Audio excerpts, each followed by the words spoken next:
Hello students, welcome back to Sociology classes BA part 3rd. Today our topic is French Revolution. Okay? आज हम पढ़ेंगे France की क्रांति. Okay? So without wasting much time, we should start this video on this topic, French Revolution. Okay? सन 1789 में होने वाली France की क्रांति विश्व की उन महानतम घटनाओं में से एक है जिसके फलस्वरूप संपूर्ण विश्व में लोगों का चिंतन स्तर बदल गया. क्रांति के समाजशास्त्र का अध्ययन करने वाले विद्वान यह मानते हैं कि दुनिया की किसी दूसरी घटना ने विभिन्न देशों में सामाजिक, आर्थिक तथा राजनीतिक संरचना को इतना अधिक प्रभावित नहीं किया जितना कि फ्रांस की क्रांति ने. इस संबंध में टोक्केविले ने लिखा है कि बुद्धिजीवियों और राजनीतिज्ञों को अपने विचारों को बदलने का सबक उन्हें फ्रांस की क्रांति से ही मिल सका. वास्तव में फ्रांस की क्रांति एक ऐसी घटना है जिसका प्रभाव विश्व युद्धों से भी अधिक हुआ.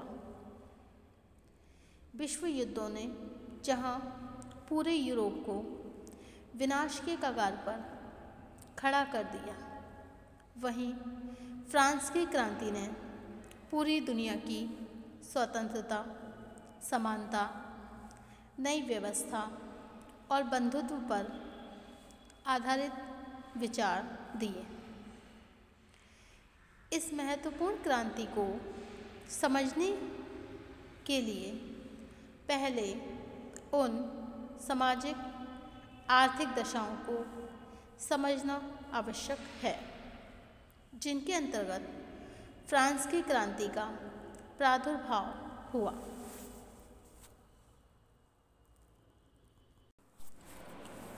क्रांति की सामाजिक आर्थिक पृष्ठभूमि, socio economic background of revolution.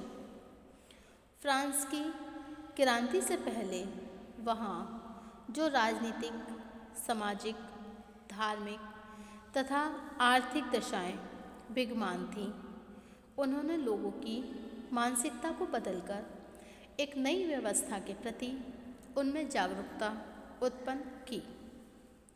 18वीं century के आरंभिक समय से पहले तक यूरोप के विभिन्न देशों का राजनीतिक स्तर बहुत गिर चुका था.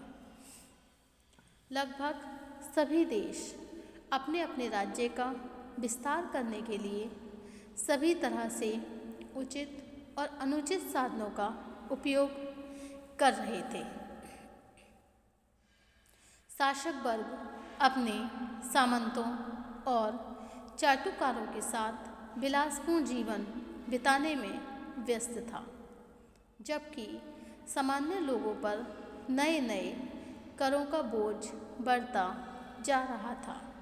इस काल में राजनीतिक अस्थिरता भी बहुत बढ़ चुकी थी. सन 1715 में जब लुई 15वें को फ्रांस का शासक बनाया गया, तब उनकी एज ओनली 5 years ओल्ड थी. सन 1715 से लेकर 1743 तक लुई 15वें के नाम पर राजनीतिक रूप से शक्तिशाली सामंत और सलाहकार ही फ्रांस पर शासन करते रहे. सन 1774 में जब लुई 16वें ने फ्रांस का शासन संभाला, उस समय उसकी आयु केवल 20 years ओल्ड थी. वह एक आलसी और डरपोक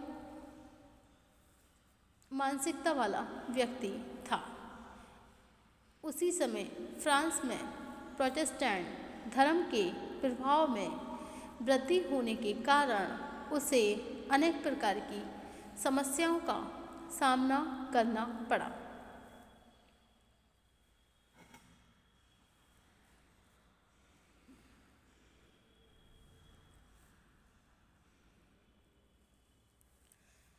Now, the factors responsible for French Revolution.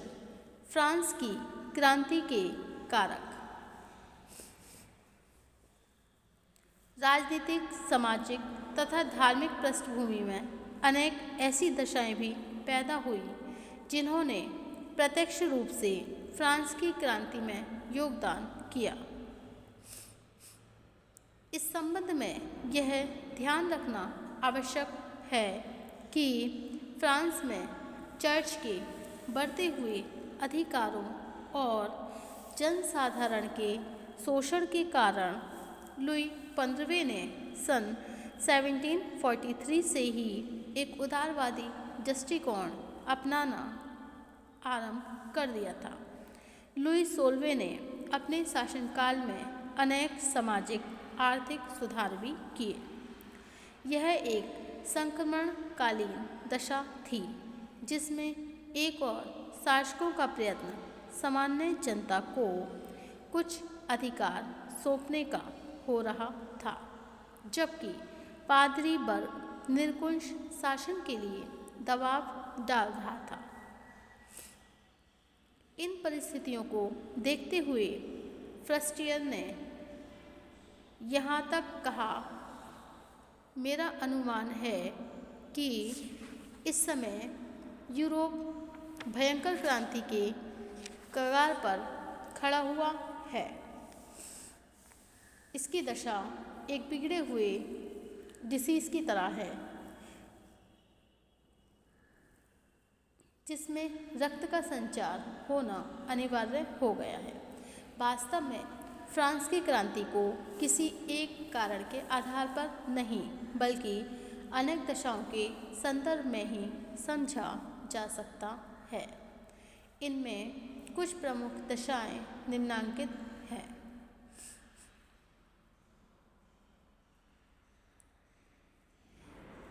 There are some factors point in French Revolution. Number 1 point, धार्मिक कारक, religious factor.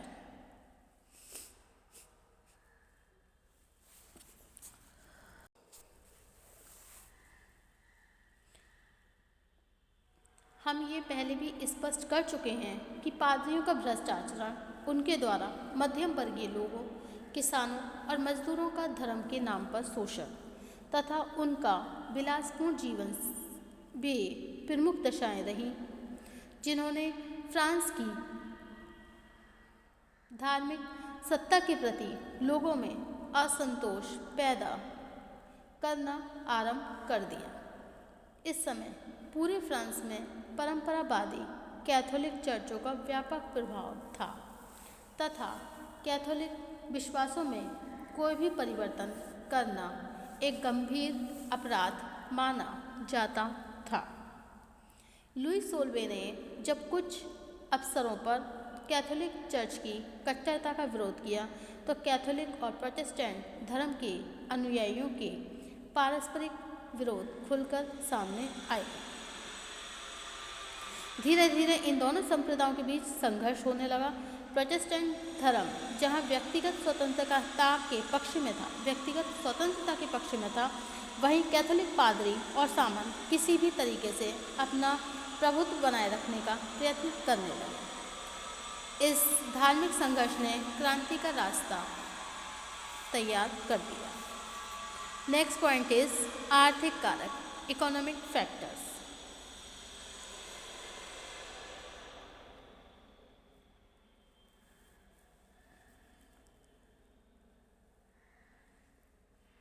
फ्रांस की क्रांति से पहले वहां की अर्थव्यवस्था पूरी तरह कुलीन वर्ग के हाथों में आ जाने के कारण जनसाधारण का शोषण तेजी से बढ़ता जा रहा था।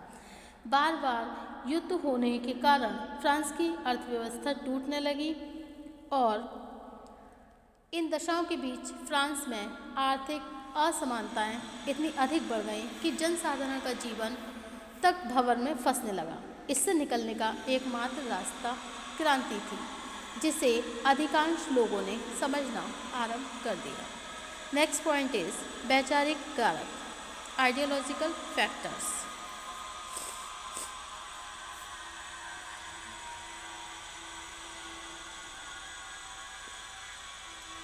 सभी विचारक यह मानते हैं कि जनसाधारण के विचारों में परिवर्तन हुए बिना कोई क्रांति नहीं होती। फ्रांस में पुनर्जागरण के फलस्वरूप जो मानवतावादी, समताकारी और धर्मनिरपेक्ष विचार शुरू हुए, उन्होंने क्रांति के लिए अनुकूल वातावरण बनाने में बहुत महत्वपूर्ण योगदान दिया। 18वीं सेंचुरी में मॉन्टेस्क्यू ने राज्य सत्ता की निरंकुशता का विरोध करने के साथ ही व्यक्ति पर चर्च के शोषण की कटु आलोचना की। मॉन्टेस्क्यू ने अपनी पुस्तक द स्पिरिट ऑफ लॉज में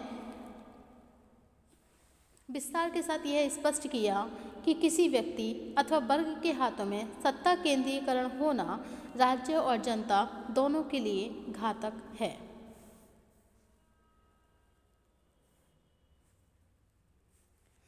दिदरो ने भी बड़े ही व्यवस्थित रूप में राज्य, चर्च और जनता के अधिकारों की ऐतिहासिक विवेचना करते हुए कहा कि जनता के अधिकार ही सर्वोपरि हैं। धर्मनिरपेक्ष व्यवस्था के द्वारा ही जनसाधारण के शोषण को रोका जा सकता है। इन धर्मनिरपेक्ष विचारों के कारण ही फ्रांस में एक नई जागरूकता पैदा हुई।